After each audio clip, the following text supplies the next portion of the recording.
Bom dia, meus irmãos, graça e paz. Como é bom ver esse monte de criança, né? A igreja cheia de crianças, para nós, é uma alegria muito grande.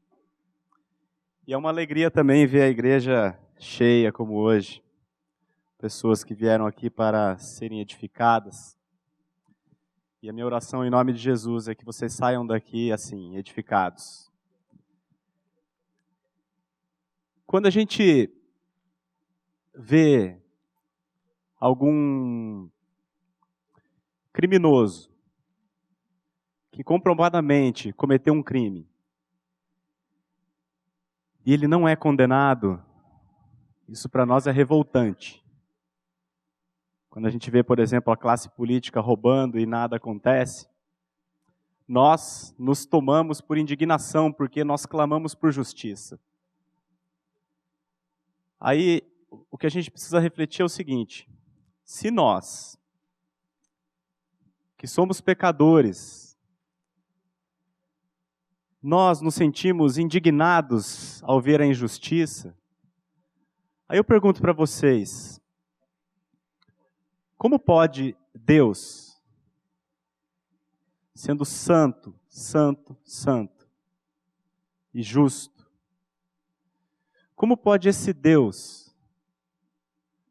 considerar justo um pecador?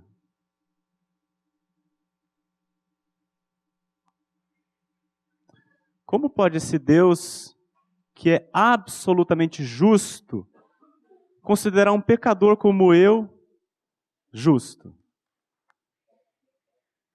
Porque se a gente pega um juiz federal, por exemplo, e ele tem um bandido, comprovadamente foi provado que ele cometeu um crime, e esse juiz não o condena, esse juiz é imparcial. Esse juiz está sendo injusto.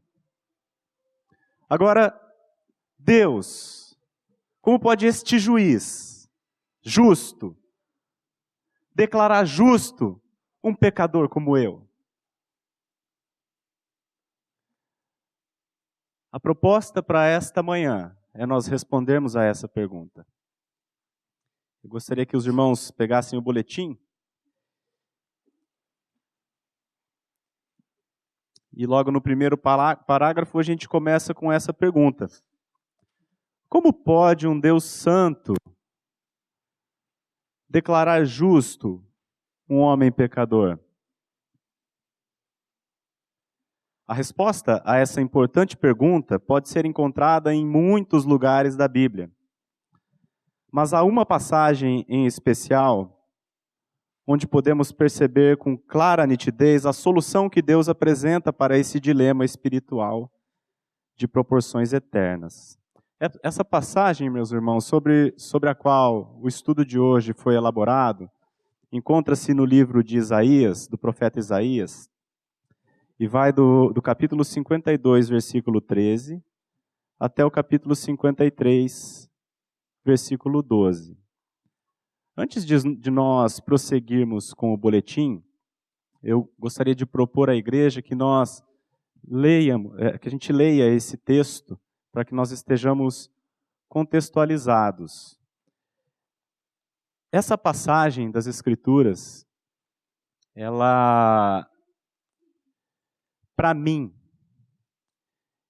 ao mesmo tempo, ela consegue me trazer muita e profunda tristeza,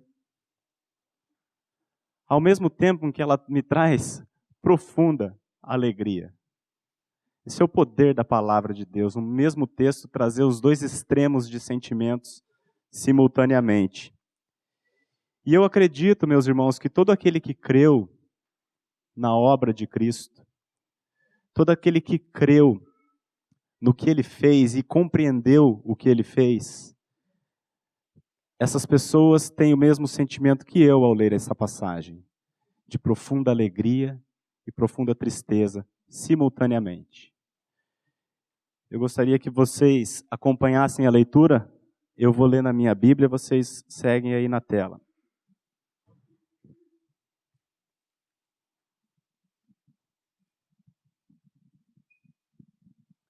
de todo o tempo que a gente estiver aqui nesta manhã, este, sem dúvida, é o momento mais importante. Se tem um momento que deve ficar na sua mente, no seu coração, é este momento, porque este momento é o único momento infalível do que vocês vão ouvir hoje, a palavra de Deus. Então, se tem um trecho da pregação que vocês têm que prestar atenção, é agora, na leitura desse texto. O resto, se quiser dormir, eu não me importo. A palavra, vocês precisam internalizá-la no coração. Vamos orar antes de ler? Paizinho, nós estamos aqui, reunidos como a tua igreja, conscientes de que a tua palavra é viva e eficaz, e mais cortante do que qualquer espada de 2 gumes. E ela penetra, Senhor, no coração do homem, até o ponto de separar a alma do espírito, as juntas das medulas. E a tua palavra, Pai, ela é apta para discernir os propósitos e as intenções do coração. O que nós te pedimos, Senhor, é que o Senhor tome a tua palavra agora, como esta espada afiada. E o Senhor, por meio da tua palavra, transforma-nos para a glória do teu nome. É o que nós te pedimos, em nome de Jesus. Amém. Assim diz a palavra do Senhor. São 15 versos que eu vou ler. Esse texto é um cântico que está no livro de Isaías. O texto diz assim: Eis que o meu servo... Esse texto fala de Jesus, tá? Ele foi escrito 700 anos antes de Cristo. E ele fala de Cristo. Eis que o meu servo procederá com prudência, será exaltado e elevado, e será muito sublime. Como pasmaram muitos à vista dele, pois o seu aspecto estava muito desfigurado, mais do que de outro qualquer, e a sua aparência mais do que a dos outros filhos dos homens. Assim, causará admiração às nações, e os reis fecharão a sua boca por causa dele. Porque aquilo que não lhes foi anunciado verão, e aquilo que não ouviram entenderão. Quem creu em nossa pregação? E a quem foi revelado o braço do Senhor? Porque foi subindo como renovo perante ele e como raiz de uma terra seca. Não tinha aparência nem formosura. Olhámo-lo, mas nenhuma beleza havia que nos agradasse. Era desprezado e o mais rejeitado entre os homens. Homem de dores e que sabe o que é padecer. E como um de quem os homens escondem o rosto, era desprezado. E dele não fizemos caso. Certamente, ele levou sobre si as nossas iniquidades. E as nossas dores levou sobre si. E nós o reputávamos por aflito, ferido de Deus e oprimido. Mas ele foi traspassado pelas nossas transgressões e moído pelas nossas iniquidades. O castigo que nos traz a paz estava sobre ele. E pelas suas pisaduras nós fomos sarados. Todos nós andávamos desgarrados como ovelhas. Cada um se desviava pelo caminho. Mas o Senhor fez cair sobre ele a iniquidade de nós todos. Ele foi oprimido e humilhado, mas não abriu a boca. Como cordeiro foi levado ao matadouro, e como uma ovelha muda perante os seus tosquiadores, assim ele não abriu a boca. Por juízo opressor foi arrebatado. E da sua linhagem, quem dela cogitou? Porquanto foi cortado da terra dos viventes. Por causa da transgressão do meu povo foi ele ferido. Designaram-lhe a sepultura com os perversos, mas com o rico esteve na sua morte, posto que nunca fez injustiça, nem dolo algum se achou na sua boca. Todavia, ao Senhor agradou moê-lo, fazendo-o enfermar. Quando der ele a sua alma como oferta pelo pecado, verá a sua posteridade e prolongará os seus dias, e a vontade do Senhor prosperará nas suas mãos. Ele verá o fruto do penoso trabalho de sua alma e ficará satisfeito. O meu servo, o justo, com o seu conhecimento, justificará a muitos, porque as iniquidades deles levará sobre si. Por isso, eu lhe darei muitos como a sua parte, e com os poderosos repartirá ele o despojo. Porquanto derramou a sua alma na morte, foi contado com os transgressores, contudo, levou sobre si o pecado de muitos, e pelos transgressores intercedeu. É ou não é um texto que traz profunda tristeza ao nosso coração, ao mesmo tempo que traz profunda alegria?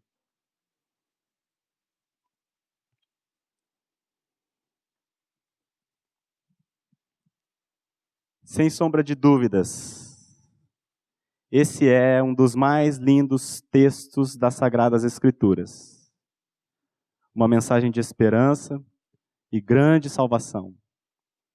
Situada no livro do profeta Isaías, essa porção do Antigo Testamento é certamente a mais utilizada pelos autores do Novo Testamento como referência para anunciar o Evangelho, pois eles entenderam que na cruz de Cristo, esta linda profecia se cumpriu cabalmente e de forma poderosa.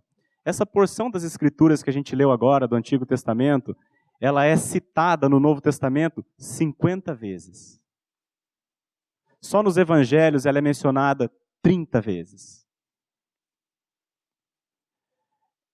Alguns dizem que isso aqui é o evangelho, é o quinto evangelho. A carta de Paulo aos Romanos, o resumo dela é isto aqui que nós acabamos de ler. Eu chamo de o primeiro evangelho, porque foi escrito 700 anos antes dos demais. Esse trecho da palavra de Deus, conhecido popularmente como o quarto cântico do servo sofredor, nos apresenta toda a beleza da pessoa e da obra do Senhor Jesus Cristo. O objetivo do presente estudo é contemplarmos essa beleza, admirando o nosso Senhor, verso a verso. O texto completo abrange 15 versículos, 52:13 a 53:12. Mas devido à limitação de tempo, iremos detalhá-lo somente até o verso 6 do capítulo 53, o que já nos garante uma bela visão. Então, irmãos, o que eu gostaria hoje é que esta reunião nossa aqui, este reunir dos filhos de Deus, isso aqui não seja um mero estudo bíblico. Que nós não estejamos aqui apenas para aprender Bíblia, mas que seja um templo de contemplação da beleza do nosso Senhor. Façamos desses minutos que nós temos aqui um tempo de adoração, de admiração da sua maravilha, do seu amor por nós, demonstrado naquela cruz. A gente não vai ter tempo de falar do texto todo. Aliás, esse texto aqui daria uns 50 estudos bíblicos. Então, o que nós vamos fazer no tempo que nós temos é adorar o Senhor, verso a verso, até onde der. Amém? Então, vocês vão ver aqui no boletim, a gente está com versículo por versículo e a gente vai comentando cada um deles. Antes de nós prosseguirmos, eu gostaria de fazer uma observação a vocês. Não sei se vocês prestaram atenção enquanto a gente lê o texto, que existem, por exemplo, no verso... Pode projetar, por favor? No verso... Aqui, ó. O meu servo procederá com prudência. Aqui o verbo está no futuro. Aí você passa para o verso seguinte, ele já diz o seguinte: pasmaram, no passado. Passa para o seguinte, ele já diz causará, no futuro.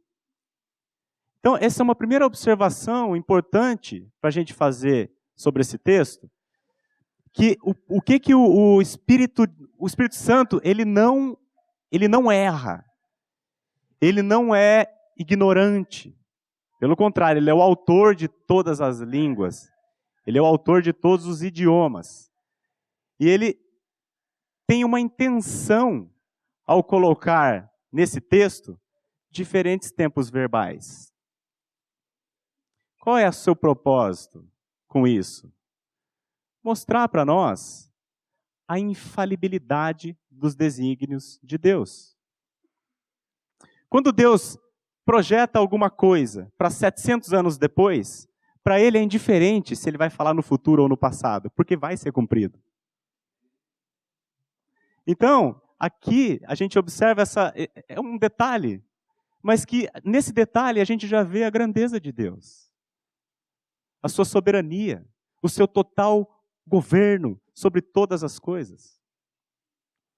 E aí o verso 13 do 52 diz assim: eis que o meu servo procederá com prudência, será exaltado e elevado e será muito sublime. Jesus foi um homem que viveu durante toda a sua vida para fazer exclusivamente a vontade do Pai. E esse é o real significado de proceder com prudência. Todo aquele que se humilha debaixo da potente mão de Deus, a seu tempo será exaltado. E é precisamente isso que se observa na vida desse humilde servo sofredor. O que nós lemos no texto agora é um servo do Senhor que se humilha, mas que ao final é exaltado. E é exatamente essa mesma observação Paulo fez lá na carta aos Filipenses 2, de 5 a 11, ele diz assim: tende em vós o mesmo sentimento que houve também em Cristo Jesus, pois ele, sendo Deus, não julgou como usurpação o ser igual a Deus. Antes, a si mesmo se esvaziou, assumindo a forma de servo, tornando-se em semelhança de homens. E reconhecido em figura humana, a si mesmo se humilhou, sendo obediente até a morte e morte de cruz. Pelo que também Deus o exaltou sobremaneira e lhe deu um nome que está acima de todo nome, para que ao nome de Jesus todo joelho se dobre, nos céus, na terra e debaixo da terra. E toda língua confesse que Jesus Cristo é Senhor, para a glória de Deus Pai. Este servo que se humilhou debaixo da potente mão de Deus, pelo próprio Deus foi exaltado às maiores alturas. Um dia, todo joelho se dobrará e toda língua confessará que Jesus Cristo é Senhor. Nós temos o privilégio de já fazer isso agora, aqui. Muitos, no seu retorno, farão isso, inclusive lá no inferno. Porque lá eles vão reconhecer que eles tiveram a oportunidade de ser salvos e não quiseram. Nós, como igreja, temos o privilégio de reconhecer isso agora. Louvado seja Deus por isso. O que Isaías profetizou 700 anos antes de acontecer, Paulo apenas está anunciando aqui, depois que já aconteceu, mas ambos falam da mesma coisa. A carreira de Cristo. E a carreira de Cristo é humilhação e exaltação. Primeiro ele se humilha, e depois ele é elevado às maiores alturas. As expressões que se referem à elevação deste servo, será exaltado, elevado e será muito sublime, não se tratam de meras repetições prolixas, mas nos apresentam os 3 estágios da sua glorificação. 1, a ressurreição dentre os mortos. 2, a ascensão aos céus. E 3, a sua coroação final quando retornar à terra para assumir definitivamente o seu governo eterno. 3 vezes elevado.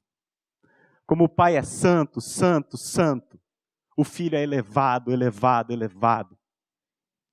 Altíssimo e muito sublime. Verso 14, o que diz? Como pasmaram muitos à vista dele, pois o seu aspecto estava muito desfigurado, mais do que o de outro qualquer, e a sua aparência mais do que a dos outros filhos dos homens. Em Jesus habita corporalmente toda a plenitude da divindade, é o que diz Colossenses 2:9. Imagina habitar corporalmente numa pessoa toda a plenitude da divindade. É Jesus. Entretanto, ao invés de gerar admiração, êxtase e euforia pela sua beleza, Jesus, o Filho de Deus, o ser mais sublime do universo, gerou assombro. E as pessoas ao vê-lo pasmaram. Por quê? Porque ele foi violentamente desfigurado.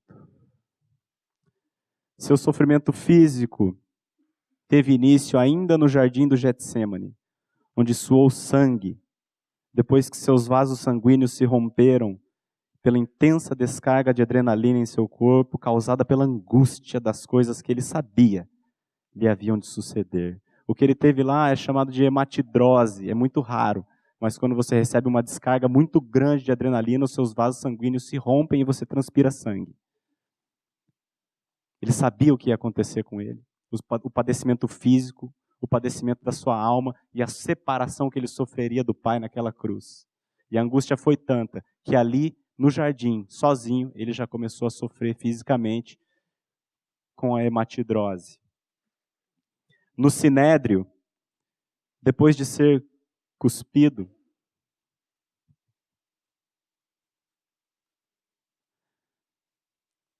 foi esbofeteado por alguns,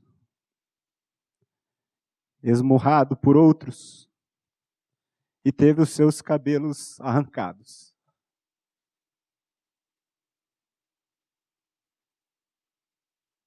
Em Isaías 56 ele diz assim: o próprio Senhor oferecia as costas aos que me feriam e as faces aos que me arrancavam os cabelos.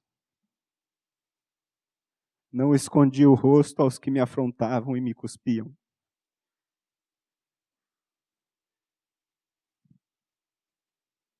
Diante de Pilatos, ele foi açoitado com instrumentos de tortura do Império Romano. No Império Romano, o açoite era assim: um cabo de madeira, e na ponta tinha várias tiras de couro, e na ponta da tira tinha lasquinha de osso. A hora que batia, o osso entrava, e aí a hora que ele puxava, vinha rasgando. No pretório, os soldados colocaram-lhe na cabeça uma coroa feita de espinhos. E depois de terem cuspido nele, mais uma vez, bateram na sua cabeça usando um caniço de madeira. Finalmente, no Calvário, tiraram as suas roupas com violência, né? Elas foram rasgadas. E ele foi pregado na cruz. Ele foi pregado, né? Pregado. Um prego, um martelo. Foi pregado. A gente ouve tanto falar isso, mas a gente não considera, né?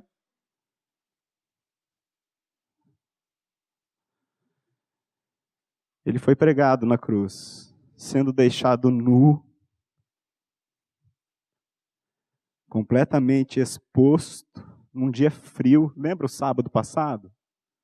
Estava daquele jeito o dia que Jesus foi crucificado. Ele foi deixado nu. Até que por fim ele foi perfurado por uma lança. Certamente, seu aspecto e a sua aparência estavam muito desfigurados. Se você ler em Marcos 15:44, Pilatos, quando José de Arimateia vem pedir o corpo de Jesus para Pilatos, na sexta-feira, a Bíblia dá um detalhe assim, que Pilatos muito se admirou que ele já tivesse morrido. A morte de cruz era uma morte horrenda. E ela era cruel. A morte de cruz levava em torno de 6, 7 dias para a pessoa morrer. Ele era pregado naquela cruz e ele ficava lá agonizando durante quase uma semana. Era uma morte lenta. Só que Jesus morreu em 6 horas. Porque ele apanhou demais. A ponto de Pilatos muito se admirar que ele já tivesse morrido. Ele mandou o centurião confirmar. Confirma lá se ele já morreu. Já morreu. O seu flagelo foi... A Bíblia diz que Jesus ficou tão feio, tão desfigurado, que era meio-dia, o sol sumiu de toda a terra. Houve trevas sobre toda a terra. A gente canta um hino aqui que diz assim: rude cruz se erigiu, dela o dia fugiu, num emblema de vergonha e dor. O sol fugiu de vergonha.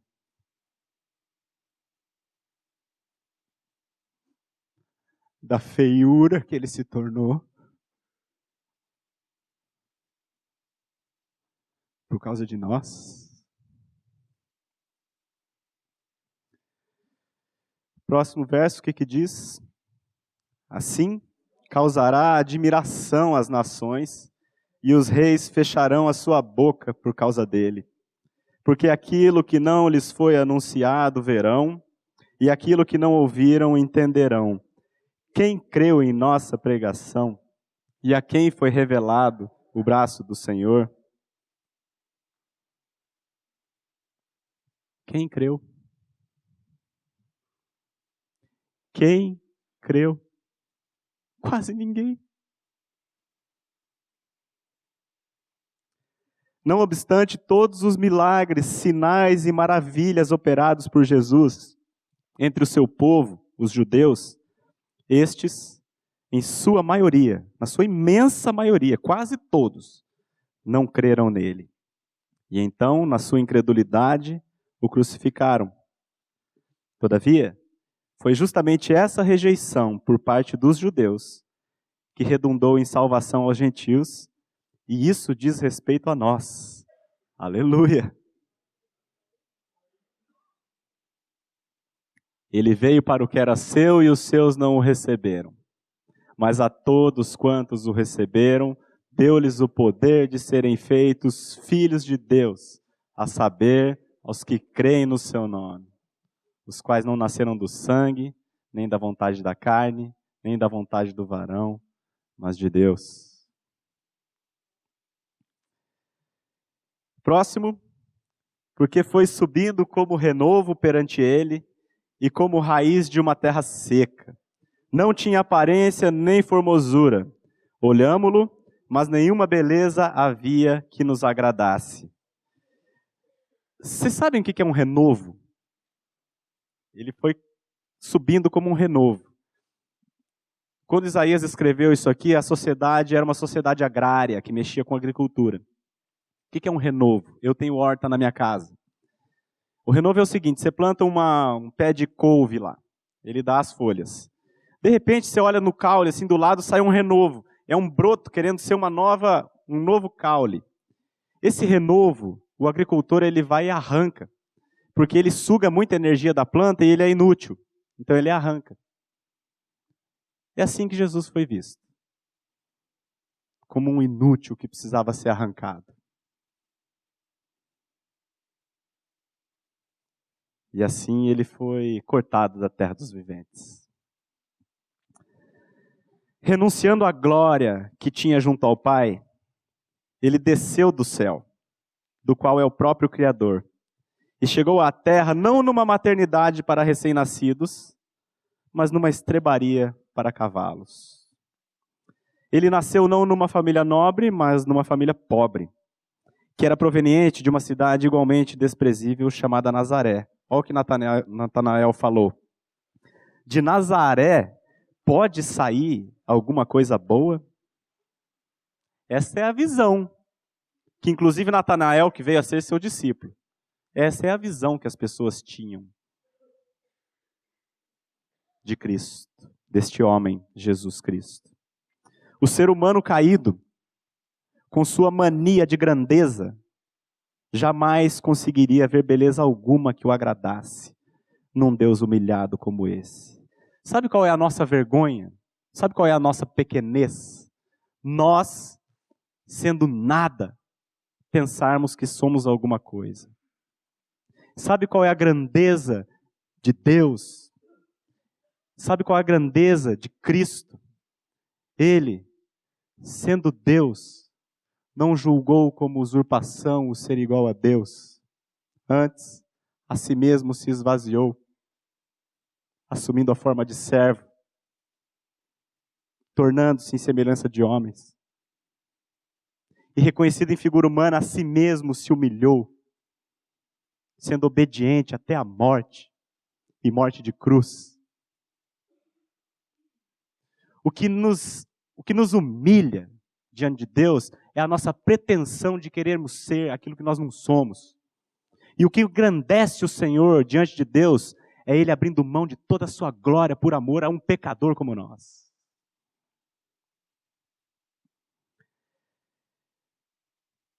Próximo, era desprezado e o mais rejeitado entre os homens, homem de dores e que sabe o que é padecer.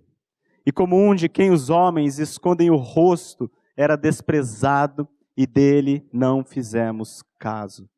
Quando eu leio isso aqui, como um de quem os homens escondem o rosto, sabe quando você está na rua, ou você está no trânsito, aí vem aquele bêbado, maltrapilho de rua, te pedir alguma coisa, aquele cara mal cheiroso, e aí você vira o rosto. Como um de quem os homens escondem o rosto, assim ele era desprezado.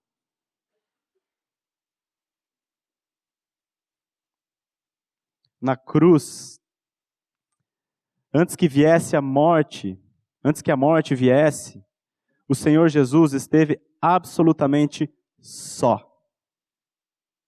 Não apenas os seus amigos o haviam abandonado, como também o próprio Deus. Eli, Eli, Deus meu, por que me desamparaste? A sensação de desprezo e rejeição que recebeu por parte dos homens roubou dele até a última gota da sua dignidade humana. Veja o que ele diz no Salmo 22, 6. Mas eu sou verme e não homem, opróbrio dos homens e desprezado do povo. Jesus, além de toda a violência que ele sofreu no corpo, ele também sofreu uma forte violência na alma. Desprezado e o mais rejeitado entre os homens, homem de dores, que sabe o que é padecer. A psicologia diz que o sentimento de rejeição, juntamente com a solidão e a morte, são as piores dores psíquicas, são as dores psíquicas mais terríveis que a alma humana pode sentir. E este servo sofredor experimentou todas essas dores na sua forma mais intensa. Verdadeiramente, um homem de dores e que sabe o que é padecer. Próximo verso. Certamente ele tomou sobre si as nossas enfermidades e as nossas dores levou sobre si. E nós o reputávamos por aflito, ferido de Deus e oprimido. Mas ele foi traspassado pelas nossas transgressões e moído pelas nossas iniquidades. O castigo que nos traz a paz estava sobre ele, e pelas suas pisaduras fomos sarados. Todos nós andávamos desgarrados como ovelhas, cada um se desviava pelo caminho, mas o Senhor fez cair sobre ele a iniquidade de nós todos. Aleluia! Esse é o Evangelho. As boas novas de Deus para a salvação de todo aquele que crê. Esse é o Evangelho segundo Isaías. Esse é o primeiro Evangelho. É o Evangelho mais claro do Antigo Testamento.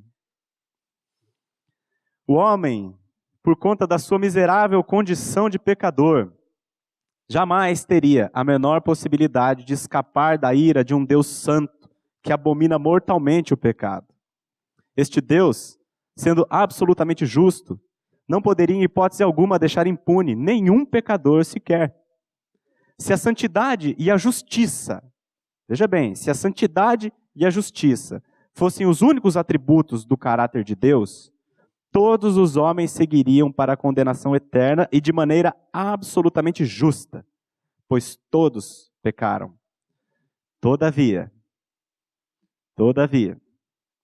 a misericórdia e o amor também são atributos maravilhosos que fazem parte da essência desse Deus Altíssimo. Então, num ato de amor que a mente humana jamais será capaz de compreender, o Pai imputou no seu Filho todos os pecados de todos os homens que haveriam de ser salvos ao longo dos tempos. Porque Deus amou o mundo de tal maneira que deu o seu Filho unigênito, para que todo aquele que nele crê não pereça, mas tenha vida eterna. Essa é a maneira que este Deus Santo encontrou para declarar justo um pecador. Imputando no seu próprio Filho as nossas transgressões. Aí você vai me dizer assim, mas ele condenou um inocente. Como pode esse Deus ser justo? Porque um Deus justo, ele condena o ímpio, ele precisa condenar o transgressor. Mas um juiz que condena um inocente, esse juiz não é justo. Se você fez essa pergunta no seu coração, você tem razão em fazê-la. Deus seria injusto ao condenar um inocente. Mas sabe por que ele não é? Porque foi Jesus que quis. Ele diz assim, ninguém tira a minha vida de mim. Eu, espontaneamente, a dou. Então não é injusto porque ele quis. A Bíblia diz que Jesus, depois vocês podem ler em Hebreus 12, 2. Jesus, em troca da alegria que lhe estava proposta, suportou a cruz, não fazendo caso da ignomínia. E sabe qual é a alegria que lhe estava proposta? Você.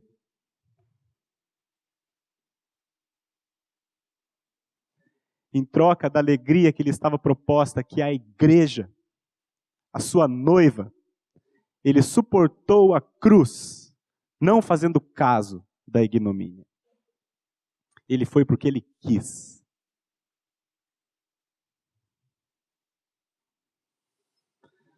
Nós que precisamos dele, o rejeitamos. Ele, que não precisa de nada, nos amou.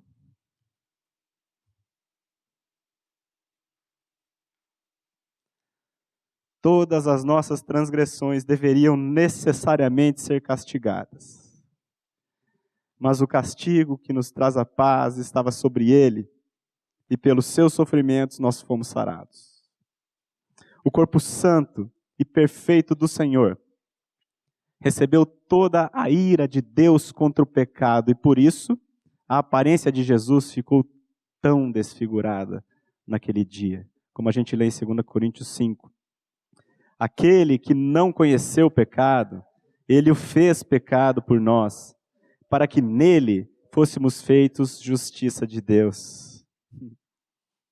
Essa é a maneira que o Deus Santo utilizou para declarar justo o pecador. Romanos 5. Justificados, pois, mediante a fé, temos paz com Deus, por meio de nosso Senhor Jesus Cristo. Não é bom isso?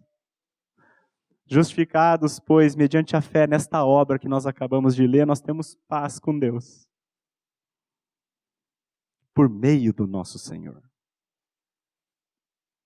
Na cruz de Cristo, a justiça de Deus foi plenamente satisfeita.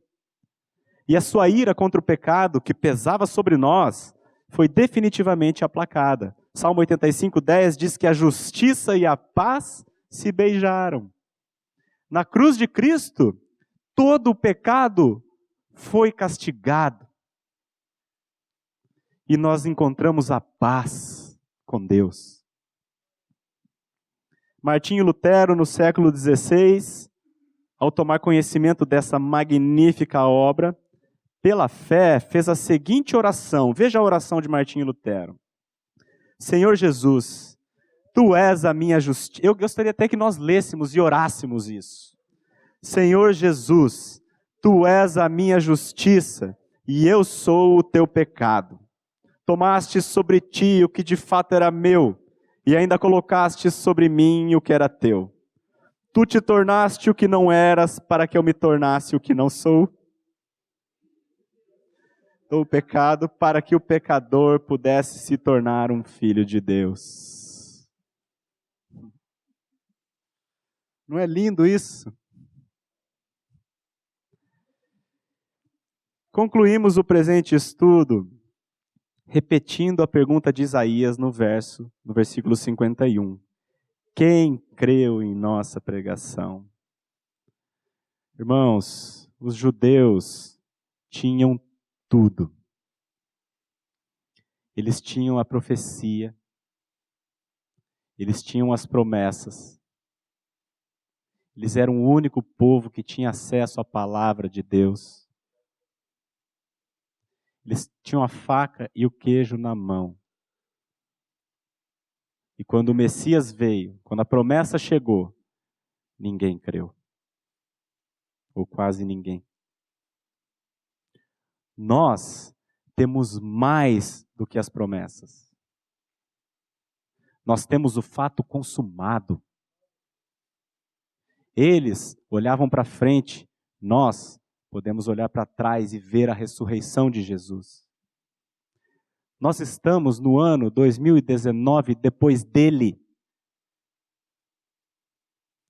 Este homem, Deus, dividiu a história da humanidade.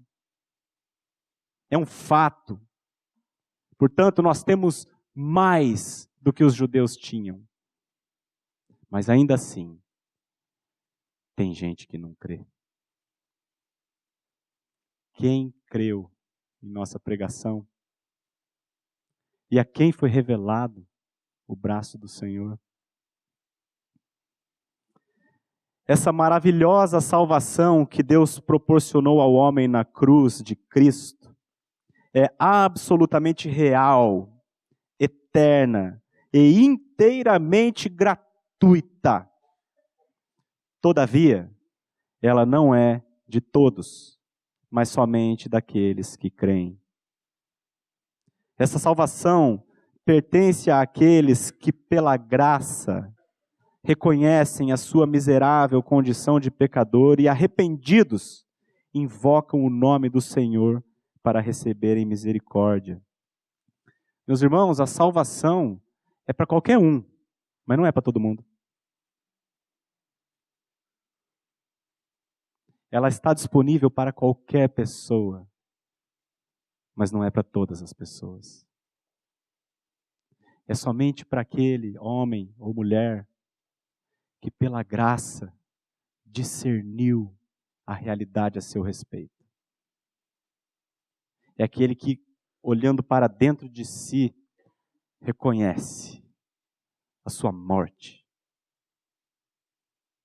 a sua condição, e reconhece que não tem a menor condição de transformar essa realidade. Então este pecador arrependido daquilo que ele é, põe a cara no chão e invoca o nome do Senhor e clama por misericórdia. A Bíblia diz que todo aquele que invocar o nome do Senhor será salvo. A Bíblia diz que o Senhor não rejeita nenhum pecador. Então essa salvação é para qualquer pessoa, mas não é para todo mundo. Os sãos não precisam de médico. Não vim chamar justos, e sim pecadores ao arrependimento. Os judeus receberam essa linda profecia como uma promessa de salvação, com 700 anos de antecedência. E somente eles tinham o privilégio de ter contato com a palavra de Deus naquele tempo. Não bastasse isso, Jesus nasceu como judeu, viveu, ensinou e pregou entre eles. E não obstante ter feito tantos sinais e maravilhas, seu povo não creu na sua pregação. E ele foi rejeitado e desprezado. Aí a gente lê Hebreus 2, de 1 a 3, que diz assim: por esta razão, importa que nos apeguemos com mais firmeza às verdades ouvidas, para que delas jamais nos desviemos. Se, pois, se tornou firme a palavra falada por meio de anjos, e toda transgressão ou desobediência recebeu justo castigo, como escaparemos nós se negligenciarmos tão grande salvação? Como escaparemos nós se negligenciarmos uma salvação desse tamanho?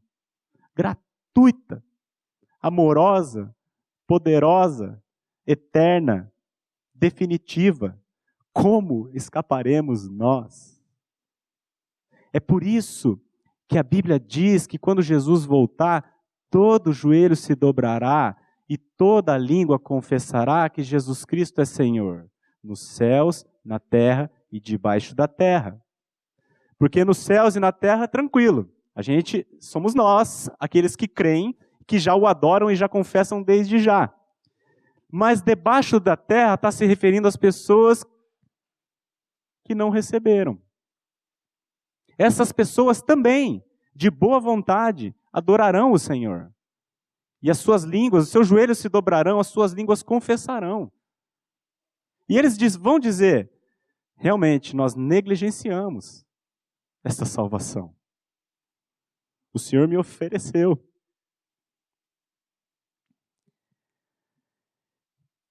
Para a gente concluir, meus irmãos, eu quero dizer qual que é a aplicação na vida de vocês disso que nós estudamos hoje.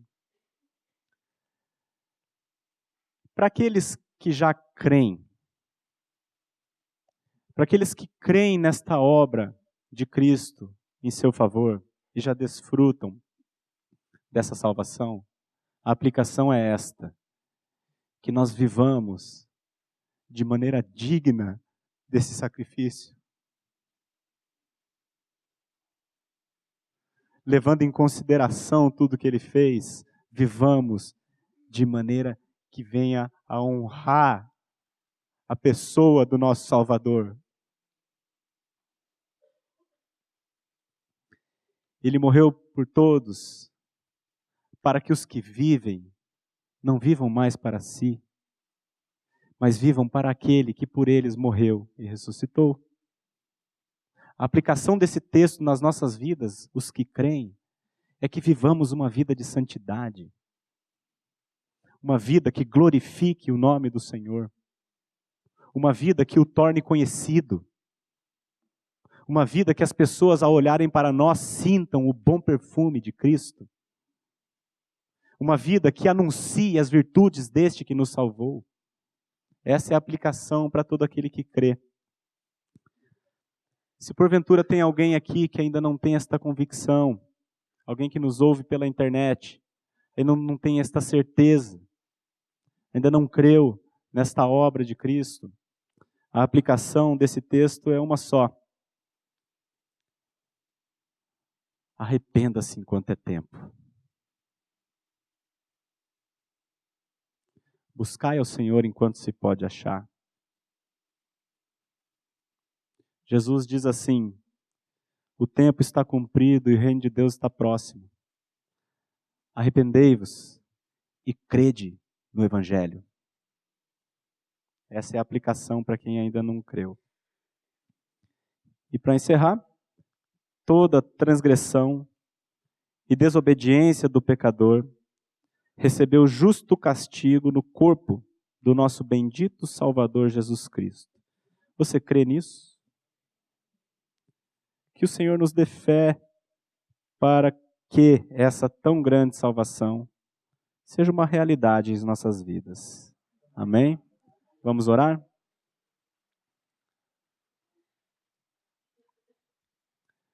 Pai, nós te damos graças, Senhor,